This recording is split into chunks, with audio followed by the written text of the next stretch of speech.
दुनिया में क्या कोई ऐसी लड़की है जिसे हैंडसम लड़के पसंद नहीं होते? कहा जाए तो लगभग हर लड़की हैंडसम लड़के की तरफ थोड़ी बहुत तो आकर्षित होती ही है।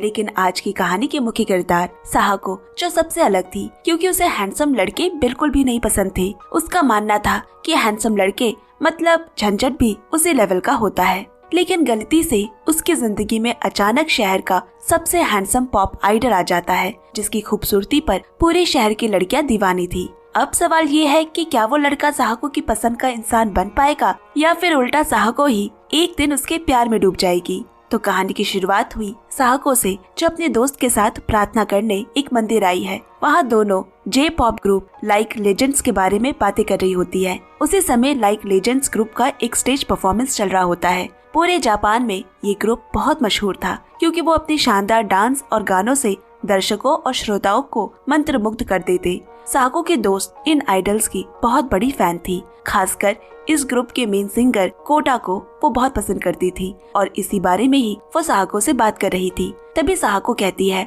मेरे सामने इनकी तारीफ मत किया करो, क्योंकि ये सिर्फ दिखने में ही हैंडसम होते हैं। असल जिंदगी में ऐसे लड़के बहुत घमंडी और मतलबी होते हैं। दरअसल एक समय ऐसा भी था जब साहको खुद क्यूट और हैंडसम लड़कों को पसंद किया करती थी। जब वो हाई स्कूल में थी, उसने अपने ही क्लास के सबसे हैंडसम लड़के को लव लेटर दिया था और उसे उम्मीद थी कि वो भी उसका प्रपोजल एक्सेप्ट कर लेगा। लेकिन हुआ इसका उल्टा। उस लड़के ने वो लव लेटर पूरे स्कूल में फैला दी कि उसके जैसी लड़की ने इतने हैंडसम लड़के को पसंद कैसे किया, और इस बात को लेकर सब उसका मजाक उड़ाने लगे। ये सब देखकर साहको का दिल टूट गया और उसने फैसला किया कि वो कभी भी किसी हैंडसम लड़के से प्यार नहीं करेगी। अब दिखाया जाता है कि साहको प्रार्थना करते हुए दुनिया के जितने भी सारे हैंडसम लड़कों को कोस रही है और उन्हें श्राप दे रही है।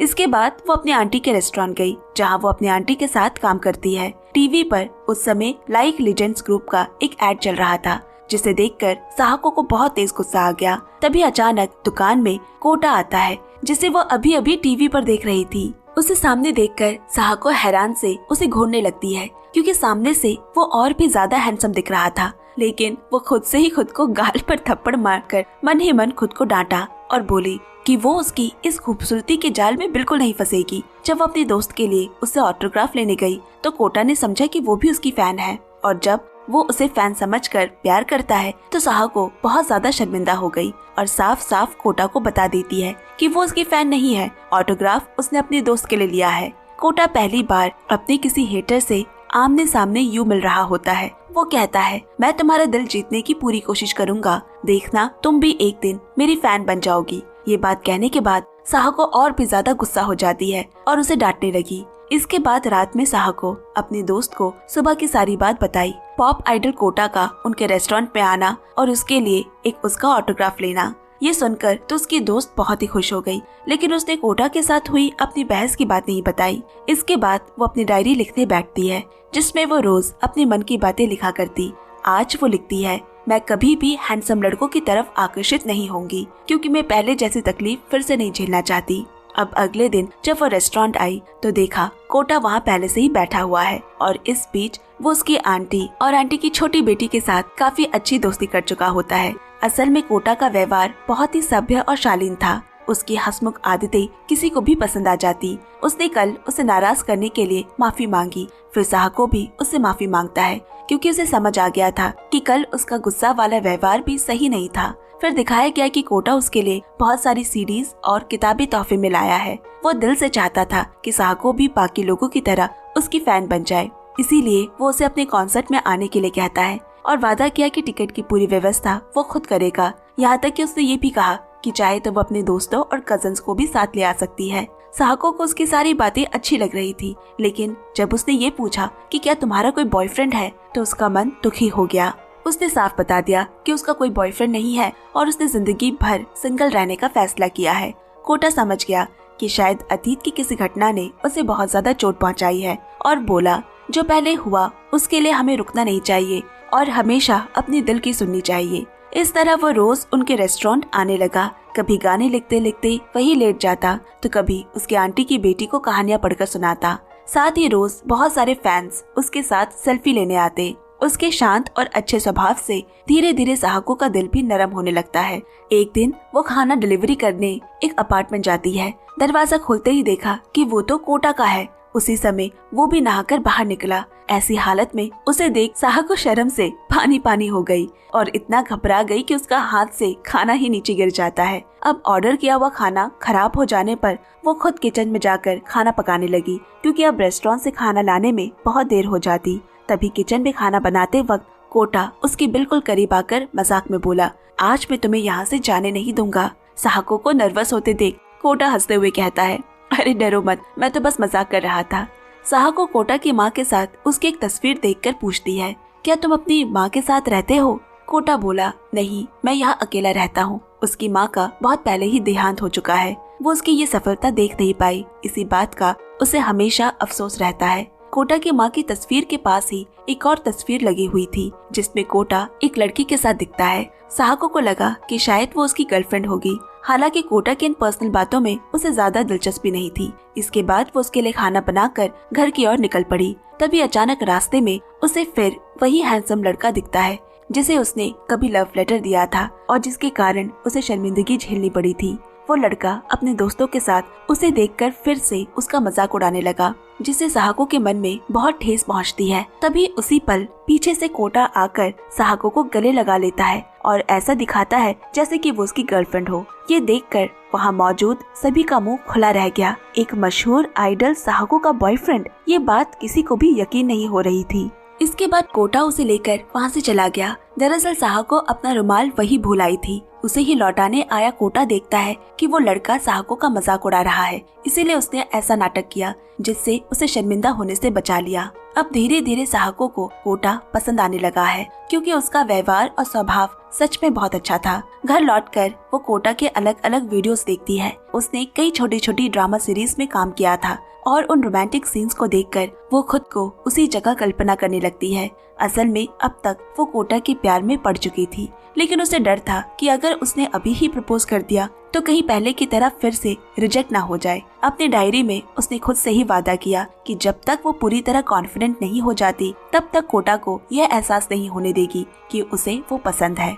कुछ दिन बीत गए। लाइक लेजेंड्स ग्रुप धीरे धीरे और भी ज्यादा फेमस और पॉपुलर हो जाता है। वो रेगुलर मीटिंग करते हैं और इस पर चर्चा करते हैं कि फैंस को और कैसे खुश किया जाए। एक दिन सहाको न्यूज में देखती है कि लाइक लेजेंड्स ग्रुप को देश के सबसे बड़े कॉन्सर्ट में परफॉर्म करने का मौका मिला है। ये उनके लिए बहुत बड़ी खुशी की बात थी, लेकिन सहाको उदास हो गई, क्योंकि उसे लगा कि शो की तैयारी में बिजी रहने के कारण कोटा अब उनके रेस्टोरेंट में खाने नहीं आएगा। तभी कोटा का उसे फोन आया। उसे एक 5 स्टार होटल में खाना लेकर आने को कहा। सहाको भी जल्दी से खाना तैयार करके वहाँ पहुँची। दरवाजा नॉक करने से पहले ही कोटा ने खुद दरवाजा खोल दिया, क्योंकि बहुत दिनों बाद उससे मुलाकात हो रही थी और वो बहुत ही एक्साइटेड था। कमरे में सहाको ने देखा कि वहाँ उनके ग्रुप का कॉस्ट्यूम्स डिजाइन किया जा रहा है और उसकी पिक देखकर वो बोल पड़ी, वो कितना हैंडसम लग रहा है। कोटा पूछता है, क्या तुम मेरी बात कर रही हो? सहाको ने बात बदलते हुए कहा, नहीं, मैं आसुमा की बात कर रही थी, ग्रुप का दूसरा मेंबर। ठीक तभी आसुमा भी वहाँ आ गया। इसके बाद एक एक करके ग्रुप के बाकी मेंबर्स भी वहाँ पहुँचे। अब इतने सारे हैंडसम लड़कों के बीच कोई भी घिरा होने से अनईजी तो फील करेगा ही। सेम वही सहाको महसूस कर रही थी। फिर सभी लोग उससे परिचय करते हैं और आसुमा पूछता है, क्या तुम सच में मेरी फैन हो?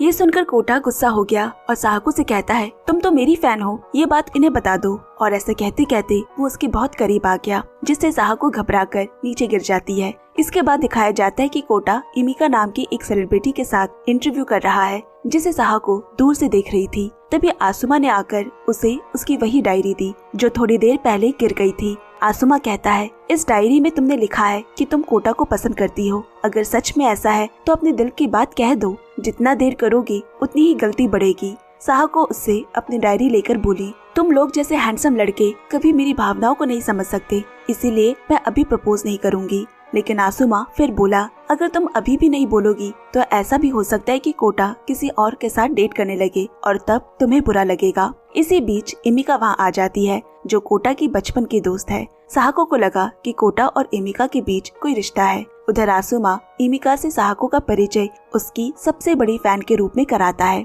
ये सुनकर इमिका मन ही मन थोड़ा जलन महसूस करती है। दरअसल बात ये थी कि इमिका कोटा को नहीं बल्कि आसुमा को पसंद करती है, जिसकी किसी को भी भनक नहीं थी। दूसरी ओर इंटरव्यू में कोटा से पूछा गया कि उसकी जिंदगी का सबसे बड़ा पछतावा क्या है। कोटा कहता है कि उसे किसी बात का कोई अफसोस नहीं है, हालांकि उसे देखकर लगता है कि उसे किसी न किसी बात का पछतावा जरूर है। अब अगले दिन उनका एक म्यूजिक वीडियो शूट था। उन्होंने साहको के रेस्टोरेंट से खाना ऑर्डर किया था। साहको खाना लेकर शूटिंग सेट पर पहुंचती है। वहां डायरेक्टर उनकी एक्टिंग से काफी नाखुश था, क्योंकि वीडियो के एक सीन में कैमरे की ओर देखकर रोमांटिक एक्टिंग करना था, जो वो लोग कर नहीं पा रहे थे और ऐसा शूट उन्होंने पहले कभी किया भी नहीं था। तब उन्हें एक आइडिया आया और वह साहको को सामने खड़ा कर देते हैं। फिर एक एक करके उसके सामने आकर रोमांटिक डायलॉग्स की प्रैक्टिस करने लगते हैं। ये सब देखकर तो साहको शर्म के मारे लगभग बेहोश ही हो जाती है। फिर डायरेक्टर भी उसे धन्यवाद देता है, क्योंकि उसके बिना वो लोग ठीक से एक्टिंग नहीं कर पाते। डायरेक्टर के जाने के बाद साहको कोटा की एक छोटी सी फोटो देखकर बहुत एक्साइटेड हो पड़ी और अकेले में ही उसकी बहुत तारीफें करने लगी। आखिर में वो बोल पड़ती है, मुझे तुम बहुत पसंद हो। और तभी पीछे मुड़कर देखा कि वहाँ कोटा खड़ा है। उसे देखकर वो पूरी तरह हैरान रह गई और सोचती है कि शायद कोटा ने उसकी सारी बात सुन ली है। कोटा हल्के से मुस्कुरा रहा होता है। इससे उसे और ज्यादा शर्म आ गई और वहाँ से जाने लगी। वो मन ही मन सोचती है कि उसने तो तय किया था कि वो उससे कुछ नहीं कहेगी, लेकिन अब वो क्या करे। कोटा ने सारी बात सुन ली थी। कोटा उसके पीछे पीछे वहाँ भी आ गया और इसके बाद वो उसे धन्यवाद देता है, क्योंकि उसकी मदद के बिना वो लोग मुश्किल में पड़ जाते। फिर उसने आगे कहा, तुम्हारी जैसी लड़की से मिलकर मुझे बहुत खुशी हुई है और हाँ, मुझे भी तुम बहुत पसंद हो, लेकिन सिर्फ दोस्त के तौर पर। ये सुनकर साहको पूछती है कि क्या ये इसीलिए है क्योंकि तुम एक सेलिब्रिटी हो, जिस पर कोटा ने बताया कि उसने खुद से वादा किया है कि वो अपनी जिंदगी में कभी किसी स्पेशल वन यानी किसी प्रिय व्यक्ति को आने नहीं देगा। इतना कहकर वो वहाँ से चला गया। साहको बिल्कुल उदास हो जाती है। अब अगले दिन जब साहको जिम गई तो वहाँ कुछ लड़कियों को कोटा के बारे में बुरा भला कहते हुए सुन लेती है। फिर न्यूज देखकर पता चला कि एक स्कैंडल वायरल हो गया है, जिसमें कहा जा रहा है कि कोटा ने एक लड़की को रिजेक्ट कर दिया था, जिसकी वजह से उस लड़की ने अपनी जान दे दी। ये ब्रेकिंग न्यूज आग की तरह फैल गई, जिससे कोटा की बहुत बदनामी होती है। साथ ही उसके सिंगिंग ग्रुप के बाकी मेंबर्स पर भी काफी दबाव पड़ जाता है। मीडिया में भी उसकी बहुत आलोचना होने लगी, यहाँ तक कि लोग कोटा को ग्रुप से निकालने की मांग करने लगे। इन सारी खबरों से साहको को बहुत ज्यादा बुरा लगता है, क्योंकि वो मानती है कि ये सारी न्यूज फेक है। थोड़ी देर बाद रेस्टोरेंट में एक डिलीवरी बॉय आता है, जिसके पास एक बड़ा सा बॉक्स है। बाद में जाकर पता चला कि वो डिलीवरी बॉय और कोई नहीं बल्कि आसुमा है, जिसने पहचान छिपाने के लिए ऐसा भेष बनाया होता है। उसने साहको से मदद मांगी और वो बॉक्स खोला, जिसके अंदर से कोटा बाहर निकलता है। दरअसल ऐसे समय में कोटा को घर पर रखना सुरक्षित नहीं था और वो लोग भी उसे अपने पास नहीं रख पा रहे थे, इसीलिए उसे ऐसी जगह छिपाना था जहाँ लोगों की आवाजाही कम हो। आसुमा कुछ दिनों के लिए कोटा को साहको के घर पर रखने का रिक्वेस्ट करता है। साहको मान जाती है। वो कोटा को अपने कमरे में ले आई। दोनों थोड़े बहुत असहज महसूस करते हैं। अब साहको चुप्पी तोड़ते हुए बोली, तुम्हें शर्माने की जरूरत नहीं है, तुम यहाँ आराम से रह सकते हो और अगर किसी चीज की जरूरत हो तो मुझे बता देना। दूसरी तरफ इमिका लाइक लेजेंड्स ग्रुप से मिलने आती है। सभी लोग यही सोच रहे हैं कि कोटा को इस मुसीबत से कैसे बचाया जाए। तभी मैनेजर ने आकर बताया कि उनका आज का शो कैंसिल कर दिया गया है। सभी निराश हो जाते हैं। दूसरी ओर साहको वॉशरूम में होती है और गलती से उसी वक्त कोटा भी वहाँ आ गया, जिससे कि एक अजीब सी सिचुएशन बन जाती है। फिर कोटा बार बार उससे माफी मांगते हुए कहने लगा, मुझे नहीं पता था कि तुम भी यहाँ थी, मुझसे गलती हो गई। लेकिन साहको कुछ नहीं कहती। अब कोटा खुद को दोषी मानकर वहाँ से जाने लगा। तभी साहको अचानक खड़ी होकर कहती है, तुम्हें कहीं जाने की जरूरत नहीं है, इस समय बाहर जाना ठीक नहीं होगा और मैं बाकी सारी बातें भूल चुकी हूँ। फिर उसने गौर किया कि कोटा की हालत ठीक नहीं लग रही। उसका चेहरा बीमार सा है। जब उसका माथा छूकर देखा तो उसे तेज बुखार है। अब साहको उसकी देखभाल करने लगी। ऐसे समय कोटा भी बहुत ज्यादा भावुक होकर साहको से कहता है, तुम्हें मेरे लिए बहुत ज्यादा तकलीफ उठानी पड़ रही है। फिर उसने पूछा, क्या तुम्हें भी वो आर्टिकल सच लगते हैं? दरअसल उन आर्टिकल्स में सिर्फ कोटा की ही गलती दिखाई गई थी। साहको बोली, मुझे उन आर्टिकल्स पर भरोसा नहीं है, क्योंकि वो जानती है कि कोटा बहुत अच्छा लड़का है और कम से कम किसी को मरने के लिए मजबूर नहीं कर सकता। इसके बाद कोटा अपने अतीत के राज बताने लगे। उसके घर में जिस लड़की की तस्वीर साहको ने कोटा के साथ देखी थी, उसका नाम री है। वो उसके बचपन की सबसे अच्छी दोस्त थी। जब भी कोटा खुद को अकेला महसूस करता, री उसे संभालने आ जाती। उसकी जिंदगी के हर बुरे वक्त में वो उसके साथ थी। ऐसे ही दोनों बचपन से साथ पड़े हुए। कोटा के इतने बड़े आइडल बनने के पीछे री का ही योगदान सबसे ज्यादा था। शुरुआत में कोटा को कई फेलियर्स का सामना करना पड़ा था और री हमेशा उसे हौसला देती। इसके अलावा उसकी माँ की मौत के बाद जब वो बिल्कुल अकेला पड़ गया था, तब री ही उसकी इकलौती अपनी थी। धीरे धीरे उनका रिश्ता दोस्ती से आगे बढ़ गया और एक दूसरे को वो पसंद करने लगे। लेकिन काम की व्यस्तता की वजह से उनके रिश्ते में दरार आने लगी। मिलना तो दूर, ठीक से बात भी नहीं हो पाती थी। कोटा चाहता था कि सही समय आने पर वो री को शादी के लिए प्रपोज करेगा। उसने सब कुछ प्लान भी कर रखा था, लेकिन एक दिन अचानक खबर आई कि री की एक हादसे में मौत हो गई है। कोटा के लिए ये बहुत बड़ा सदमा था, क्योंकि वो आखिरी बार उससे मिल भी नहीं पाया। री जो सच में उससे प्यार करती थी और उसके सुख दुख का हमेशा ध्यान रखती थी। ये सारी बातें सोचकर कोटा आज भी कोने में छुपकर रोता है, क्योंकि वो बदले में उसे कुछ भी नहीं दे पाया। तभी से उसने ये फैसला कर लिया था कि वो कभी भी किसी को अपनी जिंदगी में स्पेशल इंसान यानी कि स्पेशल वन नहीं बनाएगा। ये सब सुनकर साहको बिल्कुल शांत हो गई और बोली, खुद को दोष देना बंद करो और अब थोड़ा आराम करो।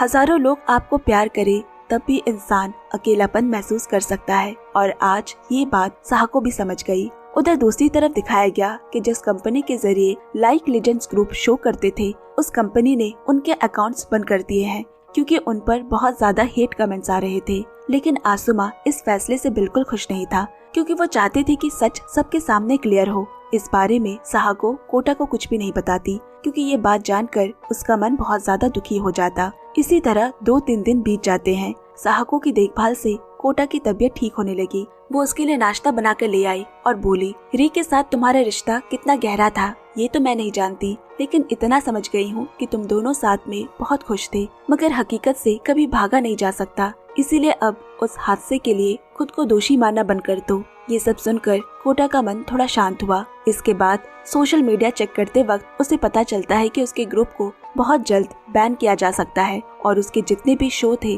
वो सभी कैंसिल कर दिए गए हैं।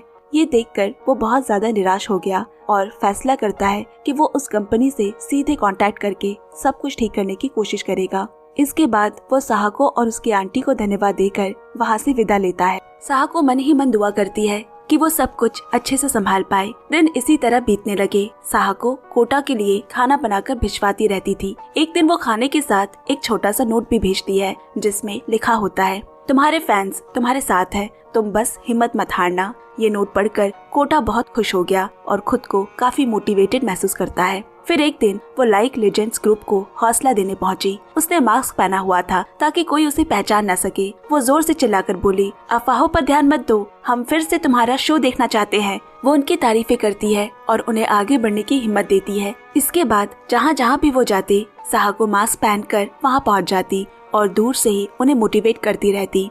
मास्क पहनी उस लड़की को देखकर कोटा के मन में जिज्ञासा पैदा होने लगी और जब उसने ध्यान से देखा तो पहचान गया कि वो तो साहको है। अब अगले दिन कंपनी के मैनेजर ने आकर कहा कि अगर वो सब अलग अलग सोलो परफॉर्मेंस करने के लिए तैयार हो जाए तो कंपनी उन्हें फिर से स्पॉन्सर करेगी। असल में वो उनके ग्रुप को डिसबैंड करने की बात कर रहे थे, लेकिन इस ऑफर के लिए वो बिल्कुल भी तैयार नहीं होते। सबने मिलकर मेहनत करके इस ग्रुप को यहाँ तक पहुँचाया था। किसी झूठे अफवाह के कारण सब अलग हो जाए वो ये कभी सोच भी नहीं सकते। कोटा दिल से सबसे माफी मांगने लगा। तब आसुमा और बाकी मेंबर्स कहते हैं, इस पे तुम्हारी कोई गलती नहीं है, तुम मजबूत बनो, हम फिर से खड़े होंगे। इसके बाद दिखाया जाता है कि एक स्टाफ पुराने फैंस के लेटर को फेंकने जा रहा होता है। तभी आसुमा को री का लिखा हुआ एक लेटर दिखा और वो उसे अपने पास रख लेता है। उधर बाहर कुछ डाई हार्ड फैंस उनके इंतजार में खड़े रहते हैं। आज साहको अपने दोस्त को भी वहाँ लेकर आई है। थोड़ी देर बाद जब सब बाहर आए तो साहको मास्क पहनकर उन्हें फिर से हौसला देने लगी। आज कोटा बहुत दिनों बाद अपने फैंस के सामने आया था और वो खुद को बहुत दोषी महसूस कर रहा था। ये देखकर साहको का मन भर आया और उसने अपना मास्क उतार दिया। फिर वो जोर से चिल्लाकर बोली, तुम अकेले नहीं हो, हम तुम्हारे साथ हैं। तुम्हारे शो हमें खुशी देते हैं, हमारे चेहरे पर मुस्कान लाते हैं, इसलिए तुम भी हमेशा खुश रहो।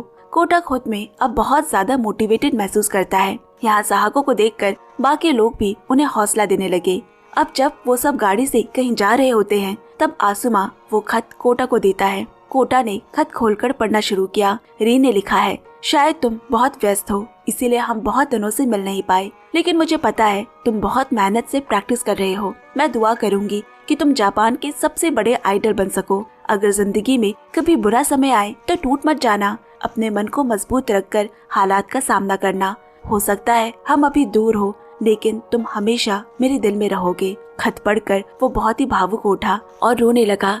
उसे इस हालत में देखकर बाकी लोगों के आंखों में भी आंसू आ गए। तभी अचानक उसकी नजर बाहर गई और देखा कि बड़े बड़े बिलबोर्ड्स पर उन्हें लेकर वीडियो चल रहे हैं। असल में उनके रियल फैंस ने वीडियो बनाकर भेजे थे। वो चाहते थे कि लाइक लीजेंड्स ग्रुप फिर से वापसी करे। असल में ये एक ऑनलाइन कैंपेन था जिसे साहको ने शुरू किया था। अब इसके बाद कोटा री की कब्र पर आया। वहाँ साहको से मिलने आती है। सबसे पहले कोटा उसे हर चीज के लिए धन्यवाद देता है। फिर वो री से हर बात के लिए माफी मांगता है और वादा करता है कि अब से वो हमेशा खुश रहने की कोशिश करेगा। बीते हुए कल में गुम नहीं होगा, बल्कि आज को जिएगा। फिर उसने साहको से पूछा क्या वो उसके इस नई जिंदगी में उसका सपोर्ट करेगी। साहको बोली, मैं जिंदगी भर तुम्हें सपोर्ट करूंगी। हो सकता है हम दोनों दूर रहे, लेकिन मैं जैसे भी हो तुम्हें सपोर्ट करती रहूंगी। जिस दिन तुमने मुझे रिजेक्ट किया था ना, मुझे बहुत दुख हुआ था, लेकिन बाद में री के बारे में जानकर मुझे समझ आया कि तुमने ऐसा क्यों किया। री उसकी जिंदगी में बहुत खास इंसान थी और वो उसकी जगह किसी और को देना नहीं चाहता था। साहको ने आगे कहा, मैं भी वो जगह नहीं लेना चाहूंगी, लेकिन अब मैं तुम्हारी बहुत बड़ी फैन हूँ और यही तो तुम चाहते थे। मैं एक फैन बनकर ही तुम्हें सपोर्ट करूंगी। अब से हम दोनों को अपने रास्ते अलग कर लेने चाहिए। असल में वो नहीं चाहती कि उसकी वजह से कोटा फिर किसी स्कैंडल में फंसे, क्योंकि मीडिया में उसे लेकर भी खबरें बन सकती है। साहको उसे अपना ख्याल रखने को कहकर चली गई। उसे दर्द तो बहुत हो रहा था, लेकिन वो अपना दर्द दिखाती नहीं है। कुछ दिन और बीते। लाइक लीजेंड्स ग्रुप ने कमबैक करने का फैसला कर लिया। सबसे पहले उन्होंने ये क्लियर किया कि कोटा का री के एक्सीडेंट से कोई लेना देना नहीं था। इसके बाद अपने नए गाने की अनाउंसमेंट की, जिसे सुनकर सभी फैंस में खुशी की लहर दौड़ गई। फिर उनका नया गाना भी रिलीज हुआ और टाइटल ट्रैक था योर स्पेशल।